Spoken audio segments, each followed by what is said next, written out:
삼성전자가 반도체 위기 극복을 위한 사장단 인사를 단행했습니다. 부회장급 핵심 경영진이 모두 유임된 가운데 반도체 부문 사장단이 대거 교체됐습니다. 트럼프 미국 대통령 당선인 측이 반도체법 보조금 재검토를 시사했습니다.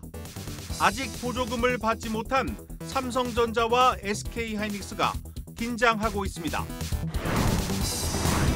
1기 신도시 가운데 가장 먼저 재건축에 들어갈 선도지구 13개 구역이 선정됐습니다. 오는 2030년 입주를 목표로 하고 있습니다. 지난달 출생아 수가 1년 전보다 10% 증가한 것으로 나타났습니다. 정부는 올해 합계 출산율이 9년 만에 반등할 것으로 예상했습니다.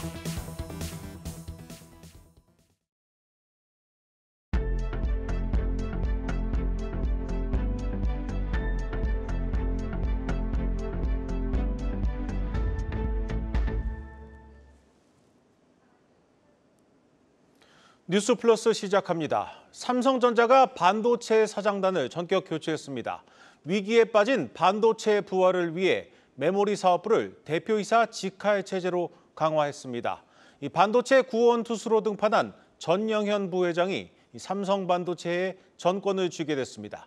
취재 기자와 자세히 들여다보겠습니다. 산업부 정재용 기자 나왔습니다. 정 기자, 이 삼성전자 인사 우리가 예상했던 것보다는 규모가 크지 않은 것 같습니다. 그렇습니다. 이제 안정 속의 쇄신이라는 표현이 좀 걸맞는 것 같은데요. 그러니까 시장에서 원래 예상했던 것보다는 변화폭이 좀 적었다는 평가입니다. 네. 일단 그 스마트폰과 가전 사업의 수장인 한종희 대표이사 부회장이 유임이 됐고요. 또 올해 반도체 수장을 맡으면서 이제 구원투수로 등판한 전영현 부회장도 자리를 지켰습니다. 그러니까 이번 인사를 통해 두 부회장의 역할은 오히려 더 커졌습니다.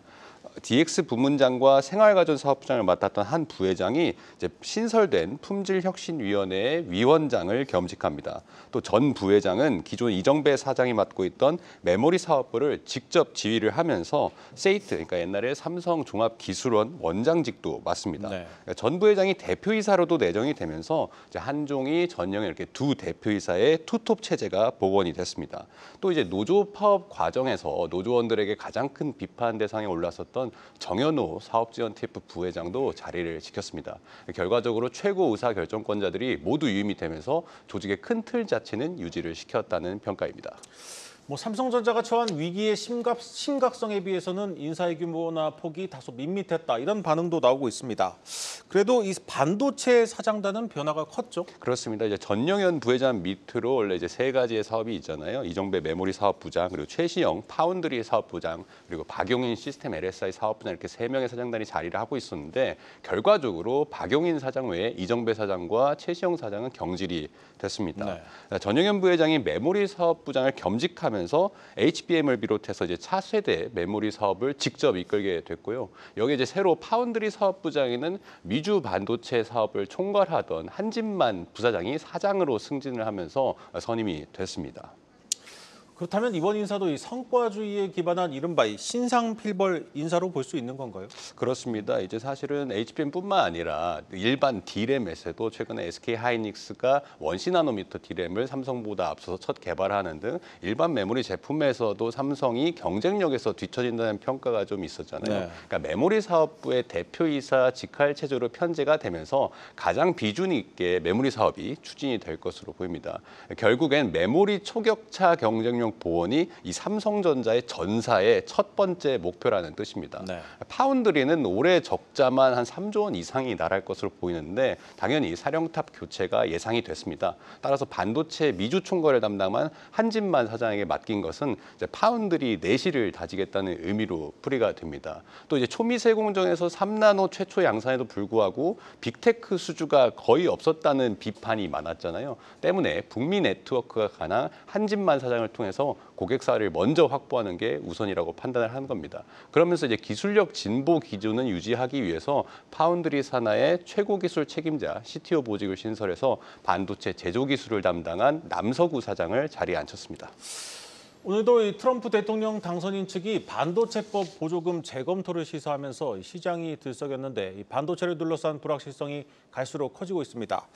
이 삼성전자도 이런 상황에 걸맞는 조직을 좀 꾸려야 할 텐데 이 조직 개편에도 좀 관심이 쏠립니다. 그렇습니다. 보통 이제 삼성 사장단 인사가 나오면은 그 주 후반부에 임원 인사가 실시가 되고 그 주 다음 주인 그러니까 다음 주죠. 그다음에 조직 개편안도 이제 발표가 됩니다. 네. 따라서 다음 주에 이제 조직 개편안도 내놓을 것으로 예상이 됐는데 이번에 이제 사장단 인사에서 삼성전자가 이런 표현을 썼습니다. 검증된 베테랑들을 기용을 했다. 그래서 이게 베테랑들을 개최한 것은 좀 불확실성이 커지고 있는 대내외 환경에서 경영 안정성을 좀 도모하려는 측면이 있습니다. 실제 이재용 회장도 최근에 부당 승계 의혹 항소심 결심 최후 진술에서 현실은 어느 때보다 녹록지 않지만 어려운 상황을 반드시 극복하겠다고 의지를 다진 바가 있습니다. 인사 이후 이제 조직 개편을 통해서 기술력 복원 의지를 한 번 더 내보일 것으로 관측이 됩니다. 메모리 사업분의 기술 조직을 어떻게 정비할지가 가장 관전 포인트라고 할 수 있고요. 별다른 인사가 없었기 때문에 사실 이 반도체 설계 부문도 시스템 LSI도 엑시노스가 좀 부진하는 등 여러 가지 부정적인 이슈가 있었잖아요. 여기도 좀 사업 재편을 어떻게 할지가 관심 사항입니다. 이미 HBM 경쟁력 강화를 위해서 이 설계 인력들을 D램, 그러니까 메모리 사업부로 많이 그러니까 옮겼습니다. 사람들이. 그렇기 때문에 앞으로 여기서 어떻게 좀 조직 개편할지, HBM 경쟁력 강화를 해서 어떻게 할지가 좀 관전 포인트로 뽑힙니다. 네. 삼성전자가 마주할 내년 업황은 사실은 올해보다 더 부정적이라고 볼 수 있습니다. 트럼프 리스크로 인해서 이미 미국 테일러 파운드리 공장 지금 짓고 있죠. 이게 생산 변수가 높아지고 있고 또 높은 관세에 따라서 글로벌 이제 판매 전략 수정도 좀 고려해야 되는 그런 상황입니다. 무엇보다 범용 반도체 시장 부진이 예상되기에 하루빨리 인공지능 메모리 기술력을 복원하는 게 중요합니다. HBM 진입이 계속 미뤄지면 결국 이 라인을 D램 라인으로 다시 돌려야 되는데 업황이 부진하게 되면 그만큼 D램 재고가 쌓이고 당연히 실적은 부진할 수밖에 없겠습니다. 삼성전자가 베테랑 사장단을 전면에 내세운 만큼 이들이 실력을 제대로 발휘할지 한번 지켜볼 일입니다. 네. 오늘 삼성전자가 반도체 사장단 물갈이를 단행했지만 시장의 반응은 냉랭합니다. 주가가 4% 가까이 떨어졌습니다. 이 쇄신 인사가 기대에 못 미쳤다는 평가와 함께 미국 반도체 보조금을 둘러싼 불확실성만 더 커지고 있습니다. 이어서 신재근 기자입니다. 삼성전자 주가는 장 시작과 함께 하락 출발해 줄곧 5만 6천 원 선에 머물렀습니다. 외국인들이 오늘 하루에만 3천억 원 가까이 팔아치우며 주가를 끌어내렸습니다. 내년 1월 들어설 트럼프 2기 행정부가 미국에 투자하는 반도체 기업에 보조금을 지급하는 미국 반도체법을 폐기할지 모른다는 불안감이 커졌기 때문입니다. 차기 트럼프 정부에서 정부 효율부 공동수장으로 내정된 라마스와미는 반도체법에 대해 매우 부적절하다고 비판했습니다. 오전 발표된 사장단 인사에 대한 실망감도 표출됐다는 분석입니다. 전영현 부회장이 메모리 사업부를 직접 이끌고 파운드리 사업부 수장을 교체하는 등 반도체 쇄신 의지를 보여준 점에서 긍정적인 면도 있지만 시장에 반향을 일으킬 정도의 수준은 아니란 시각이 지배적입니다.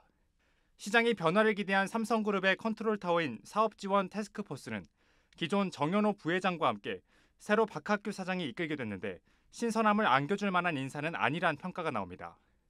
긍정적인 요인이 없는 건 아닙니다. 증권업계는 외국인 매수세를 자극할 엔비디아로의 HBM3 12단 제품 공급이 이르면 연말 일부 이뤄질 것으로 보고 있습니다. 엔비디아가 최신 인공지능 칩 블랙웰 출시 지연을 반복하지 않기 위해 공급망 관리에 들어갈 것이란 판단 때문입니다. 다만 안정적으로 제품을 공급할 수 있을 정도로 경쟁력을 입증하는 시점이 내년 하반기로 예상된다는 점에서 기대감을 갖기에 이르다는 시각도 있습니다. 삼성전자가 반도체 경쟁력 회복과 트럼프 집권 불확실성 두 가지 과제에 직면한 가운데 외국인의 보수적인 접근은 당분간 이어질 것으로 보입니다. 한국경제TV 신재근입니다.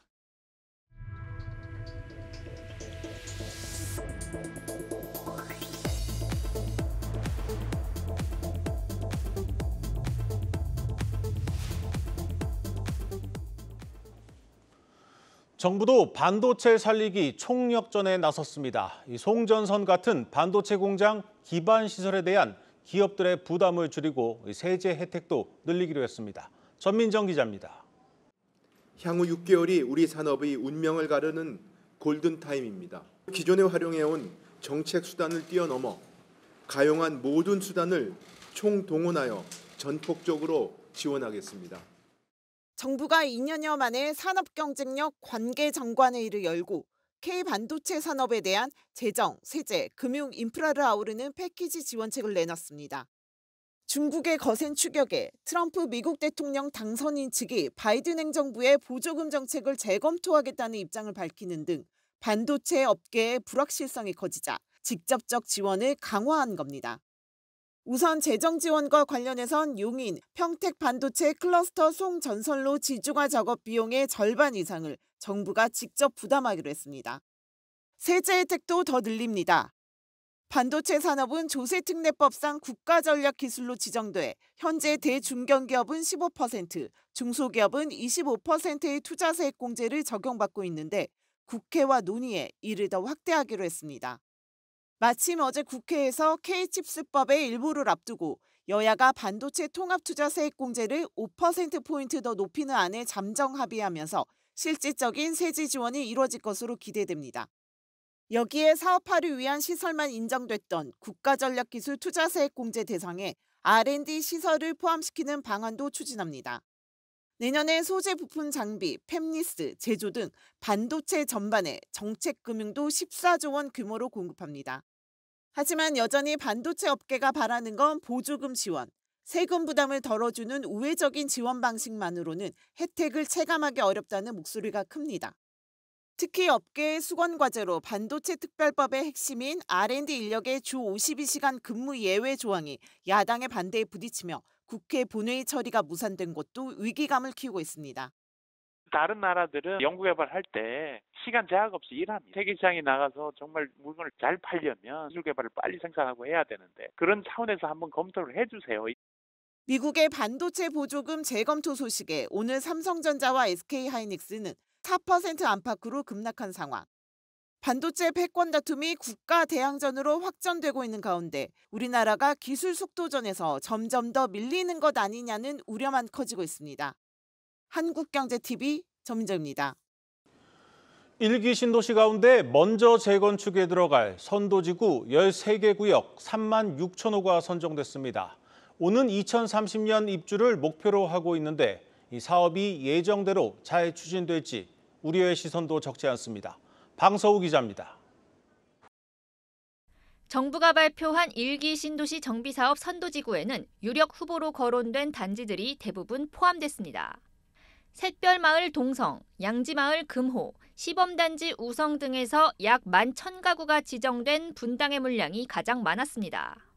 백송마을 1단지 등 9,000가구가 선정된 일산이 뒤를 이었고 중동은 3위가구를 포함한 6,000가구가 지정됐습니다. 평촌과 산본에서도 각각 5,400가구와 4,600가구가 이름을 올리며 1기 신도시 중 가장 먼저 재건축을 하게 됐습니다. 총 13곳, 3만 6천 가구에 달하는 물량은 오는 2027년 착공에 들어가 2030년 입주를 목표로 재건축이 추진됩니다. 한국토지주택공사 LH나 신탁사 등을 사업 시행자로 지정해 속도를 높이고 안전진단 면제와 용적률 완화, 금융지원 등의 혜택도 주어집니다. 선도지구와 별도로 분당과 일산에서 추가로 선정된 연립단지들도 선도지구에 준하는 지원을 받습니다. 정부는 선도지구를 시작으로 1기 신도시에서만 매년 2만에서 3만 가구의 재건축 대상 단지를 선정할 계획입니다. 하지만 넘어야 할 산이 적지 않습니다. 벌써부터 용적률이 천차만별인 만큼 조합원들이 부담해야 할 추가 분담금에 따라 사업 속도가 극명하게 갈릴 수 있어서입니다. 대지 지분만 놓고 우리가 할 수 있는 게 아니라 결국 일반 분양 총수입을 봐야 되는데 일산에서 분양가 10억에 분양한다라고 해도 완판이 그렇게 잘 보여지지도 않잖아요. 분당은 20억에 분양해도 할 당초 계획했던 2만 6천 가구보다 물량은 대폭 늘었는데 여전히 뚜렷하지 않은 이주 대책도 문제입니다. 2027년 착공을 위해서는 적어도 2026년부터 이주를 시작해야 하는데 정작 이들을 수용할 별도의 이주단지 조성 계획은 폐지됐습니다. 정부는 유휴부지와 영구임대 재건축, 매입임대 활용 방안 등을 담은 후속 조치를 다음 달 발표 예정입니다. 한국경제TV 방서우입니다.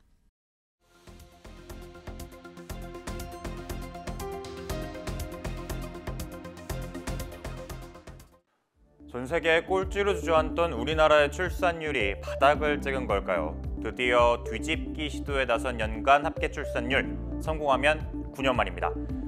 통계청 인구동향 조사에 따르면 지난 9월 출생아 수 증가율은 2011년 1월 이래 최대를 기록했습니다.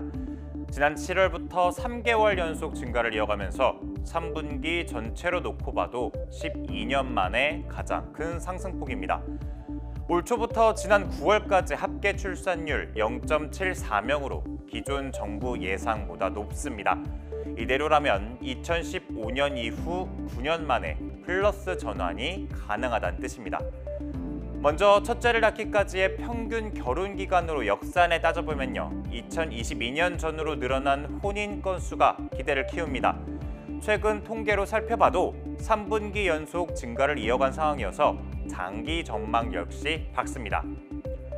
또 하나의 긍정적 신호, 우리 국민 10명 중 7명은 결혼하면 아이를 가져야 한다고 생각한다는 조사 결과가 눈에 띕니다. 여기서 더 나아가 결혼하지 않고도 자녀를 가질 수 있다는 인식까지 최근 퍼지고 있는 걸로 확인됩니다.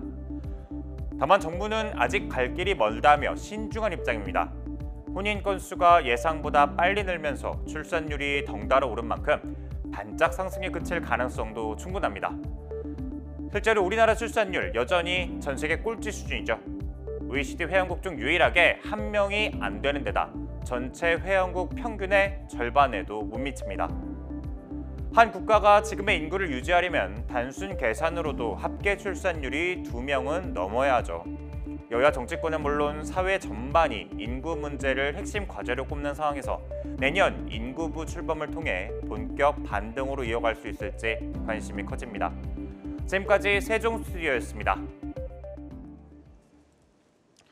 한국 경제를 둘러싸고 있는 이 먹구름들이 가실 기미를 보이지 않고 있습니다. 무엇보다 내수 부진의 골이 깊습니다. 내년에도 내수가 회복될 가능성이 낮다는 전망이 지배적인 가운데 이 내수를 살리기 위해서 모든 방법을 동원해야 한다는 목소리가 커지고 있습니다. 유주환 기자입니다. 지난달 은행들의 신규 취급 가계대출 금리가 전달보다 0.3%포인트 넘게 올라 2년 1개월 만에 가장 큰 폭으로 뛰었습니다. 한국은행이 기준금리를 0.25%포인트 인하했음에도 금융당국의 가계대출 관리에 따라 은행들이 일제히 가상금리를 올리며 벌어진 기현상입니다. 고금리와 고물가 속 대출 상환 부담까지 늘며 가계 소비 여력은 줄어드는 모습으로 대표적인 내수 지표인 9월 소매 판매액 지수는 반등 한 달 만에 고꾸라졌습니다. 소비 심리 역시 위축되고 있습니다. 지난달 반짝 반등한 소비자 심리 지수는 다시 하락했고 향후 경기 전망 지수는 큰 폭으로 떨어져 지난해 11월 이후 1년 만에 가장 낮았습니다. 한국은행에서 좀 기준금리를 인하를 하는 것이 오히려 내수를 진작할 수 있는 유일한 방법인데요. 원달러 환율 같은 경우는 한국은행에서 기준금리를 동결한다고 해도 사실 추세적으로 상승하는 거 막을 수가 없고요. 가계대출 같은 경우도 사실 정부가 금융당국이 대출 규제 정책을 활용해서 억제하는 것이 기준금리를 동결하는 것보다는 더 효과적인 정책 대응 방법이다라는 것. 그간 금리 인하 지연의 이유로 꼽혔던 부동산 PF 부실 정리 과정이 마무리 단계에 들어섰고 가계대출 증가세는 둔화하고 있는 만큼 서둘러 금리를 인하해 돈이 돌도록 해야 한다는 겁니다. 또 당장 돈이 도는 것도 중요하지만 돈이 도는 구조가 되도록 체질을 개선해야 한다는 진단도 있습니다. 고령화 저출산 때문에 생산 연령 인구가 줄어들고 있는 상황이기 때문에 우리가 구조적으로 대화할 필요가 있고요. 그다음에 이제 수출 경쟁력을 확보해서 우리나라의 물건은 비싸게 팔고 수입하는 물건은 싸게 들여올 수 있다면 내수는 활성화가 됩니다. 우리나라도 법인들, 기업들이 활동할 수 있도록 법인세를 낮춰주는 일을 해야 되는 것이고 그를 통해서 국제 경쟁을 딱 같이 올려줘야지만 우리 경제가 산다. 향후 트럼프 행정부의 관세 노동 정책이 본격화하면 고환율 상황이 지속되고 진정된 물가마저 자극할 것으로 우려됩니다. 얼어붙은 내수를 녹여 위기를 견딜 힘을 비축하기 위해 적극 재정으로의 방향 전환도 모색해야 한다는 목소리가 높아지고 있습니다. 한국경제TV 유주환입니다. 정부가 건강보험이 적용되는 급여 진료와 환자가 전액 부담하는 비급여 진료를 병행하는 이른바 혼합진료의 보험금 청구를 제한하는 방안을 추진합니다. 이 혼합진료에 대해서 건강보험을 제한적으로 적용하고 민간보험사도 보험금을 지급하지 않는 방안을 논의하고 있습니다. 박찬휘 기자입니다. 앞으로 건강보험과 실손보험을 중복으로 보장받는 것이 불가능해질 전망입니다. 대통령 직속 의료개혁 특별위원회가 급여진료와 비급여진료를 동시에 받는 혼합진료의 보험금 청구 제한 방안을 추진 중이기 때문입니다. 혼합진료 시 손해보험사가 보험금을 지급하지 않아도 된다는 조항을 상품 설명서에 포함시켜 혼합진료를 사실상 막겠다는 겁니다. 이번 조치는 건강보험을 보완하기 위해 도입된 실손보험이 일부 의료기관과 의료이용자의 악용으로 보험사 손해율 증가로 이어지는 것을 막기 위한 것으로 풀이됩니다. 실손보험이라고 하는 게 급여의 자기부담금하고 비급여를 보장하는 상품이다 보니까 일부 의료기관에서 과잉으로 발생시키고 있는 비급여가 실손 재정 적자의 원인이 되고 있어서 그런 부분에 대한 제어가 필요한 상황입니다. 실제로 올해 1분기 4세대 실손보험 손해율은 전년 대비 20%포인트 가까이 급증한 134.5%를 기록했고 3세대 상품 손해율 역시 156.3%로 높았습니다. 여기에 계속되는 신의료기술의 등장으로 비급여 진료 항목 수가 늘어나고 있는 실정이라 실손보험 손해율은 지속적으로 증가할 것으로 전망됩니다. 주요 5개 손해보험사의 비급여 실손보험금 비중은 지난 2분기 누적 기준으로 약 59%에 달했습니다. 다만 일각에선 혼합진료가 금지되면 자칫 선량한 실손보험 가입자가 피해를 볼 수 있다는 지적도 나옵니다. 이에 정부는 모든 비급여 항목에 제재를 가하는 것이 아니라 도수치료, 다초점 렌즈 삽입술과 같은 경증이지만 과잉 청구 지적을 받는 일부 항목들로 범위를 제한하겠다고 밝혔습니다. 보건복지부와 금융위원회는 구체적인 방안은 아직 확정된 바 없지만 실손보험 제도 개선 방안은 의료개혁 특위 논의를 거쳐 12월 말 확정 발표할 예정이라고 밝혔습니다. 한국경제TV 박찬유입니다. 오늘 준비한 뉴스 플러스는 여기까지입니다. 함께해 주신 여러분 고맙습니다.